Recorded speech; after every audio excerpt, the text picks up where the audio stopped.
Mental exhaustion shows up long before the body gives out. Focus begins slipping on things that normally feel simple. Irritation creeps in without a clear cause. Motivation drains suddenly, even when nothing obvious has changed.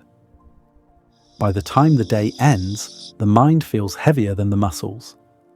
If that sounds familiar, you're not alone. That pattern feels modern, but the mind experiencing it is ancient. Human attention doesn't operate in a straight line. It moves in waves. It rises, stabilizes, and then inevitably drops. When effort continues past that drop, mental efficiency collapses. The brain begins spending more energy forcing focus than producing results. That resistance is what exhaustion feels like. Medieval work unfolded inside this reality instead of fighting against it. The day opened with physical labor aligned to early energy. Morning carried intensity, but as the hours passed, that intensity declined naturally. Midday brought extended pauses, not rushed breaks, but real interruptions to effort. Later work returned briefly, then dissolved into evening. Each phase released attention before strain could accumulate. Cognitive load reset before fatigue hardened into something chronic. Effort stayed sustainable because nothing demanded continuous focus for too long.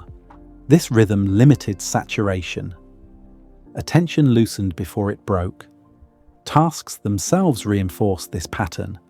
Work involved movement, variation, and interruption. Bodies changed position. Hands shifted tools. Attention moved between senses. Mental load distributed itself instead of stacking in one place. A farmer alternated between ploughing, tending, walking, and waiting. A craft worker moved through preparation, shaping, checking, and adjustment. Focus stayed flexible. No single demand monopolized cognition. That flexibility preserved clarity. Modern work does the opposite. Attention concentrates, posture freezes, vision narrows. The mind holds one abstract target for hours at a time. Over time, internal resistance builds. Focus becomes effortful instead of responsive. That effort drains energy faster than work itself. The medieval calendar strengthened this protection. Workdays existed inside a year filled with interruption.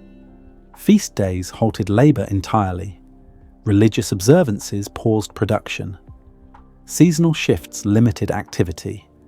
Weather delayed progress. Communal events redirected attention.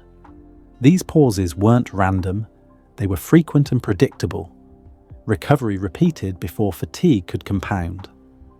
Mental reset became routine rather than reward. Total annual work hours stayed bounded by these limits. Output mattered, but endurance mattered more. The system assumed the mind required regular release in order to function well. Modern culture removes those limits and replaces them with expectation. Recovery becomes optional. Continuity becomes default. Fatigue accumulates quietly, often unnoticed, until it's already embedded. And the experience of work mattered just as much as its structure. Most labor happened alongside others. Conversation flowed while tasks progressed. Stories filled repetition. Silence existed without isolation. The mind stayed engaged without tightening. Distributed attention reduces strain. When the brain processes movement, sound, and social presence together, effort stretches further. Focus stays soft instead of rigid. Modern work removes this buffer. Silence dominates. Interaction becomes interruption. Attention collapses inward. Cognitive effort intensifies without relief. Mental energy drains faster under these conditions. Work also moved toward visible completion. Tasks ended clearly. Grain was stored. Tools were repaired. Goods were finished. Each conclusion signaled closure. Attention released naturally once effort stopped. Closure matters more than we realize. the brain resolves stress when it recognizes an endpoint. Without one, unresolved loops persist, draining energy long after activity ends. Modern tasks regenerate instead of resolving. Messages refill, goals extend, work pauses without closing. The mind continues processing even when the body stops. Medieval work concluded daily, not only physically but cognitively.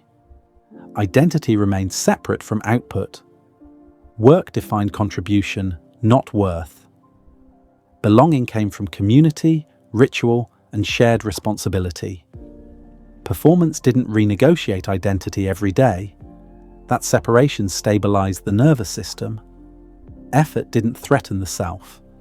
Failure didn't spiral inward. Success didn't demand escalation. Stress resolved instead of accumulating. The result wasn't ease. Life remained physically demanding, uncertain, and dangerous. But mental exhaustion rarely became chronic. The system respected attention's limits. The rhythm prevented accumulation. The environment enforced recovery. Work ended cleanly. Once these mechanics become visible, a larger realization emerges. Mental exhaustion doesn't come from effort alone. It comes from effort without rhythm, closure, or boundaries. If the human mind still works this way, why do we organize work as if it doesn't? Mental strain doesn't come only from effort. It grows when effort has no ceiling. For medieval workers, labor existed inside clearly defined thresholds. The goal was to meet needs, not endlessly extend output. Food had to be stored, tools had to be maintained, goods had to be produced to sustain life through predictable cycles. Once those needs were met, pressure released. That sense of sufficiency shaped how effort was experienced. Work moved toward a known requirement, not an abstract horizon. The mind tracked progress against a visible standard rather than an expanding expectation. That difference matters. When goals remain concrete, the brain knows when to disengage. Attention resolves once the requirement is satisfied. Stress diminishes because effort ends in a place that actually holds. Modern work rarely provides that signal. Goals update themselves. Targets shift upward. Success resets the baseline. Effort continues not because needs persist, but because expectations do. Medieval life contained expectation tightly. Households produced for survival within a stable environment. Guilds regulated output, skill progression, and competition. Markets remained local. Growth existed, but it moved slowly and within constraint. This containment reduced psychological load. Workers didn't need to anticipate constant change. Skill mastery settled. Social position stabilized. Mental energy conserved itself because the future resembled the present. Constant adaptation drains cognition. When conditions shift faster than habits can form, the brain stays alert without rest. Medieval systems slowed that churn. Learning followed a linear path. Skills accumulated through repetition and refinement rather than reinvention. Once competence formed, it remained valid for decades. Expertise deepened instead of resetting. Modern workers remain perpetual beginners. Tools change, systems update, roles mutate. The mind expends energy relearning instead of applying. That sustained novice state exhausts more reliably than effort itself.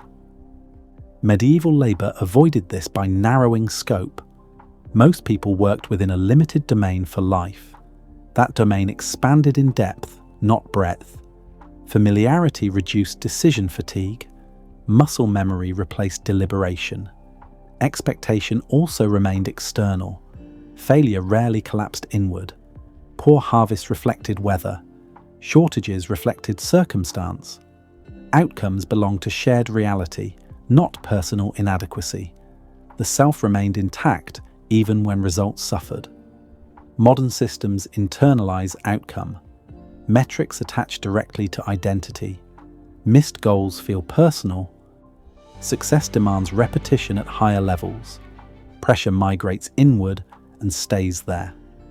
Medieval culture buffered the self from that pressure. Belonging didn't hinge on performance alone. Social identity came from kinship, place, ritual, and shared obligation. Work contributed to status, but it didn't monopolize it. This prevented effort from becoming existential. Medieval people also understood that more output didn't always improve life. Excess production created storage problems, spoilage, and risk. Accumulation carried cost. Growth without purpose disrupted balance. The environment enforced moderation. Modern systems invert that logic. Accumulation becomes the goal. Efficiency seeks expansion. Output detaches from use. The mind adapts by staying perpetually alert. That alertness becomes background stress. Medieval work didn't cultivate that state. Attention stayed anchored in present needs. Planning existed, but it remained concrete. The future felt manageable because it resembled the past. Stability reduces mental friction. Change existed, but it arrived slowly. Innovation integrated over generations, not quarters. Adjustment felt evolutionary rather than urgent. Urgency exhausts the mind. Sufficiency wasn't philosophical. It was operational. It governed output, skill, expectation, and identity. It prevented effort from becoming infinite. The result wasn't stagnation, it was sustainability. Mental exhaustion thrives where effort lacks boundaries and expectation lacks closure. Medieval work constrained both. Understanding this reframes burnout entirely. It isn't resilience, it isn't discipline, it isn't motivation. It's the absence of structural limits. Mental exhaustion doesn't end when work stops. It ends when the mind receives permission to disengage. For medieval workers, that permission arrived reliably every day. Work belonged to specific places. Fields, workshops, storehouses, and marketplaces contained labor, both physically and psychologically. Home existed for eating, sleeping, socializing, and ritual. These spaces didn't overlap. Movement between them mattered. The brain responds strongly to location. When environments stay consistent, the mind associates them with specific modes of attention. Leaving the worksite didn't just end activity, it changed cognition. Modern work dissolves these boundaries. Labor travels digitally. The same space holds effort and rest. The mind receives no environmental signal to release attention. Medieval evenings followed predictable structure. Meals arrived at familiar times. Stories repeated. Prayer or quiet conversation slowed thought. Stimulation declined gradually instead of stopping abruptly. That deceleration mattered. The nervous system transitions best when input reduces in stages. Abrupt shifts leave residual activation. Medieval evenings allowed tension to discharge before sleep. Sleep followed naturally. Without unresolved tasks circulating in the mind, rest restored clarity instead of merely pausing fatigue. Morning arrived without cognitive residue. Modern sleep struggles because work rarely leaves the mind cleanly. Unfinished tasks persist as loops. The brain stays partially active, rehearsing and anticipating. Medieval conflict resolution also supported closure. Disputes unfolded face to face. Resolution occurred publicly. Grievances rarely lingered in private rumination. Social systems absorb tension collectively. Modern conflict isolates stress. Issues remain abstracted into messages, policies, or silence. The mind replays them endlessly. Medieval life externalized pressure. Modern life internalizes it. Time perception reinforced this difference. Days moved at a human pace. Change arrived slowly. The future didn't rush toward people. When time feels manageable, the mind relaxes. Modern work compresses time. Deadlines stack. cycles shorten, urgency becomes constant, the mind adapts by staying alert without release. That state erodes emotional regulation and attention. Medieval systems limited how far work could extend into the future mentally. Planning stayed concrete. Tomorrow resembled today. The mind handled that load easily. Perhaps most importantly, medieval work did not invade identity during rest. Evenings belonged to family, faith, storytelling, and shared presence. Worth wasn't evaluated nightly. When work ends cleanly, rest restores. When it lingers, rest becomes another task. Modern exhaustion grows from this lingering. Medieval life sent release signals constantly, through space, routine, social structure, and expectation. This doesn't mean medieval life was peaceful or easy. It was fragile, dangerous, and uncertain. But it aligned with the limits of human cognition.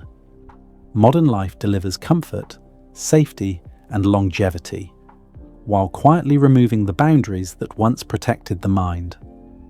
And here's the part that lands hardest. The human brain hasn't changed. The systems around it have. Mental exhaustion isn't a mystery. It isn't weakness. It isn't the cost of intelligence or ambition. It's the result of removing the mechanisms that once allowed work to leave the mind. We didn't evolve past them. We deleted them. And until work learns how to end again, not just physically, but psychologically, exhaustion will remain the background state of modern life. Not because we work too much, but because work no longer knows how to let go.